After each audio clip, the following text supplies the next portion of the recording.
बरसात का मौसम जितना सुहाना लगता ना उतना घर की सफाई को भी मुश्किल बना देता है। गीले कपड़े, पैर में मिट्टी, सीलन, बदबू और वो बिखरा हुआ पूरा घर ना बहुत ज़्यादा इरिटेशन मतलब पूरा दिमाग इरिटेट हो जाता है। ऐसी चीज़ें ना एकदम पूरे घर में अजीब सी स्मेल आना। तो hello everyone, welcome back to my channel Shri Shivay Namastubhyam. मैं हूँ आपके साथ रीनू और आज मैं आपको बरसात के मौसम में घर को क्लीन करने के और घर को साफ़ सफाई और व्यवस्थित रखने के 5 ऐसे छोटे तरीके बताऊंगी जिससे आपका घर हमेशा साफ़ सुथरा और महकता रहेगा। क्योंकि ऐसा बरसात का टाइम जब आ जाता है ना तो घर में जैसे ही हम एंटर करते हैं तो गीले चप्पल, गीले चीज़ें मतलब जो भी होती है ना वो हमेशा आपके घर में एक अजीब सी बदबू, अजीब सी स्मेल आते हैं। तो हमेशा ऐसी चीज़ों को ना बाहर ही घर के रखें, क्योंकि आप जितना ऐसी चीज़ों को अंदर रखेंगे उतना ज़्यादा घर में हमेशा ऐसी ही स्मेल आती रहती है। तो ऐसा करें कि घर में जो भी गीली चीज़ें हों, जैसे कि बरसात का सीज़न अब चालू हो गया है, गर्मियाँ इतना ज़्यादा पड़ रही थी और गर्मी फिर भी अब अभी भी है इतनी ज़्यादा गर्मी, उसके साथ बीच बीच में जो बारिश होती ना उसमें इतना ज़्यादा एक अजीब सी मतलब घर में ऐसा हो जाता ना कि वो पता चलने लगता है कि बरसात का मौसम आ गया है। तो हमेशा अपने घर की जो भी गीली चीज़ें हैं जैसे चप्पल हो गया, टावल हो गया और आपके जो छाते वगैरह हो गए, अगर आपने यूज़ किया है तो उसको हमेशा बाहर ही रखें। वैसे तो अभी छाते वगैरह का उतना ज़्यादा यूज़ नहीं होता, फिर भी बरसात का सीज़न चालू हो गया तो कभी भी बारिश हो सकती है और एक दो बार हमारे यहाँ तो बारिश हो भी गई है, जिस वजह से ना घर में एकदम से पूरा चेंज हो गया और घर की साफ़ सफाई का काम भी बहुत ज़्यादा बढ़ जाता है। इस टाइम तो घर में हमेशा लाइजॉल, फिनाइल ऐसी चीज़ों का यूज़ करते रहना चाहिए जिससे छोटे छोटे कीड़े नहीं आते और घर में सफाई रहती है और एक अच्छी सी खुशबू भी रहती है। क्योंकि अगर छोटे मोटे कीड़े भी आते हैं ना तो उससे नहीं आते और हमेशा घर साफ़ सुथरा और व्यवस्थित रहता है। हमेशा नंबर दूसरा, रोज़ 10 मिनट की क्विक क्लीनिंग करना। ऐसा क्विक क्लीनिंग इसको बोलते हैं कि मतलब आप कुछ भी चीज़ें हों जैसे छोटी छोटी ब्लैंकेट हो गए, कपड़े हो गए, उनको हमेशा बरसात के टाइम में ना थोड़ा बहुत अगर धूप होती है तो धूप दिखा देना चाहिए। उससे ना जो भी उसके बैक्टीरियाज रहते हैं वो ख़त्म हो जाते हैं और एक साफ़ सुथरी मतलब चीज़ें, सूखी चीज़ें ना बहुत ज़्यादा उसमें जो जर्म्स होते हैं वो भी मर जाते हैं।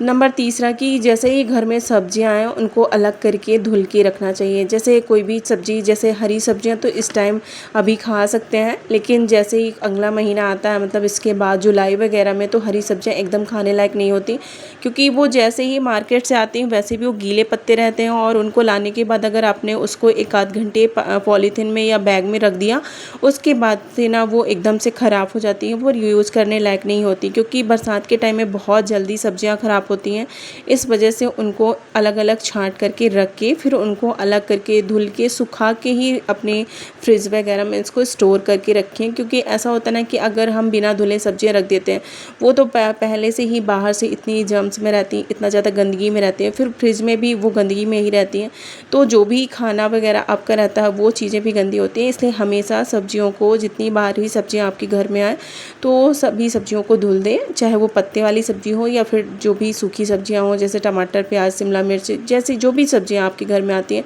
उन सारी चीज़ों को साफ़ कर दें।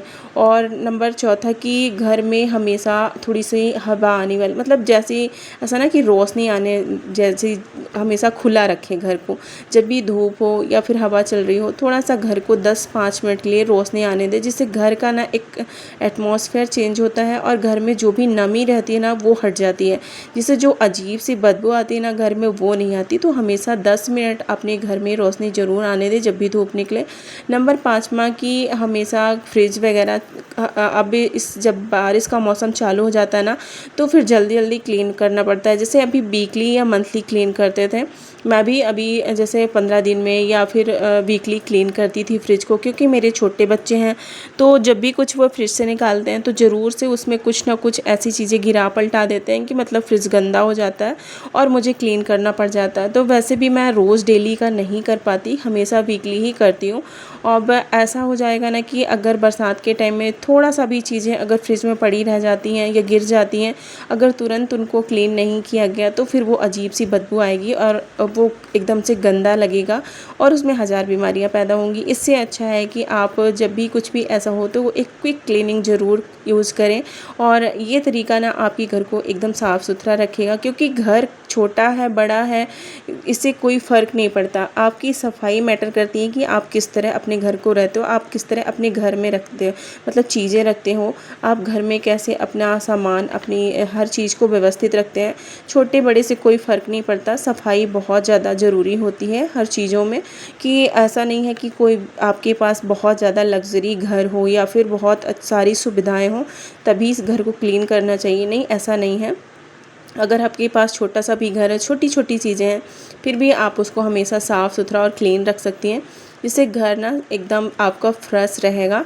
और नंबर 5वां कि गीले टॉवल, गीले तौलिया, कपड़े, ये सब छोटी छोटी चीज़ें ना, अभी जब तक ऐसा था ना कि जब तक गर्मी थी तो ऐसा होता ना कि 2 दिन में कपड़े, एक अल्टरनेट डे में हम लोग कपड़े धुलते थे। मैं भी ऐसा करती थी कि हमेशा एक दिन छोड़ के ही एक कपड़े धुलती थी। लेकिन अब ये है ना कि बरसात के सीज़न में कपड़े रख देने से, फिर उनको कपड़े धुलने से ना वो कपड़े सूखते नहीं हैं और एक अजीब सी स्मेल आती है। तो हमेशा ऐसा कोशिश करें कि रोज़ का रोज़ जो भी आपके कपड़े हों तो वो धुल लें। अगर ऐसा होता है कि बारिश होती है तो फिर वो कपड़े सूख भी नहीं पाते और वो फिर बहुत ज़्यादा इकट्ठा हो जाते हैं। अगर आपके घर में स्पेस कम है तो फिर वो एक अलग सी प्रॉब्लम हो जाती है कि आप उसको कहाँ पे डालें। मतलब जब भी बच्चे छोटे होते हैं ना तो कपड़े डालने की प्रॉब्लम बहुत ज़्यादा हो जाती है, क्योंकि बच्चों के साथ में बहुत ज़्यादा कपड़े भी होते हैं और मेरे बच्चों के साथ में भी तो बहुत ज़्यादा कपड़े निकलते हैं। हालांकि मेरे यहाँ बहुत ज़्यादा जगह है, मेरे दो बालकनी है और एक नीचे जहाँ पे मेरा बरामदा है, जहाँ मेरी गाड़ी खड़ी होती है, वहाँ पे बहुत ज़्यादा स्पेस रहता है, तो वहाँ पे भी हम लोग डाल देते हैं। आज मैंने फ्रिज को अच्छे से क्लीन कर दिया था। आपको आफ्टर और बिफ़ोर भी मैंने दिखाया कि पहले कितना गंदा था, क्योंकि बच्चे हैं मेरे छोटे और ये हमेशा कुछ ना कुछ ऐसी गंदगी करते हैं। तो हमेशा मैंने ऐसा प्लान किया कि मतलब मैं वीकली इसको या फिर 4 या 5 दिन में इसको क्लीन कर दूँगी। और ऐसा दिखता है ना कि अभी मुझे अगर गंदा दिखा तो थोड़ा बहुत मैं क्लीनिंग इसकी कर दिया करूँगी, जिससे घर में एक अच्छी सी खुशबू और ये जो क्लीनिंग का आइडिया है ना वो भी साफ़ सुथरा घर को रखेगा। और एक्स्ट्रा चीज़ें कि घर में हमेशा खुली चीज़ें रखें। थोड़ा सा बेड शीट वगैरह हो गया, हमेशा थोड़ा सा वीकली नहीं, अब थोड़ा सा 4-5 दिन में ही चेंज करते रहें, क्योंकि जब बच्चे छोटे होते हैं कुछ ना कुछ गिरा देते हैं और नहीं भी गिराते फिर भी उसमें एक अजीब सी स्मेल आती है। तो हमेशा बेड शीट भी टाइम टू टाइम चेंज करते रहें। और इससे ये होता है ना कि जो बच्चे होते हैं उनको भी थोड़ा सा ये होता है कि जर्म्स नहीं रहते, और बच्चों में जो बार बार बीमार होने की प्रॉब्लम होती है उसको भी ना अच्छे से ये रहता है कि अगर घर में घर साफ़ सुथरा रहेगा तो बच्चे भी हेल्दी रहेंगे। और बच्चों को अक्सर अब स्कूल वीकेंड्स ख़त्म होने के बाद स्कूल रीओपन हो रहे हैं ना, तो बच्चों को भी ऐसी चीज़ें दें जो बरसात के टाइम में उनको आसानी से डाइजेस्ट हो जाए और उनको नुकसान ना करें।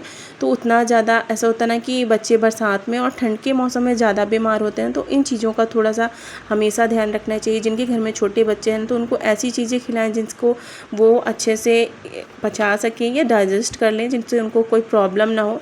मेरे दोनों छोटे बच्चे हैं तो मैं हमेशा उनको बाहर की कोई भी चीज़ें नहीं खिलाती, घर का ही जो बना खाना होता है वो खिलाती हूँ। क्योंकि बारिश के मौसम में इतना अनहेल्दी खाना बाहर मिलता है, जैसे कुछ भी जंक फूड हो गया या फिर फुल्की चाउमीन हो गया, वो बाहर की चीज़ें एकदम से बच्चों को खिलाने लायक नहीं होती। तो इन चीज़ों को हमेशा अवॉइड करें और बच्चों को हेल्दी रखने के लिए हमेशा अच्छा और घर का खाना खिलाएं। तो आप भी इन तरीक़ों को अपनाएं और अपने घर को हेल्दी और साफ़ सुथरा व्यवस्थित बनाएं। तो ये 5 टिप आपको कैसे लगे, आप आज से ही इन चीज़ों को फॉलो करें। अगर कर रही हैं तो कमेंट करके बताइए, और मिलते हैं नेक्स्ट ब्लॉग में। छोटी सी कोशिश आप लोगों के साथ में शेयर मैंने करी।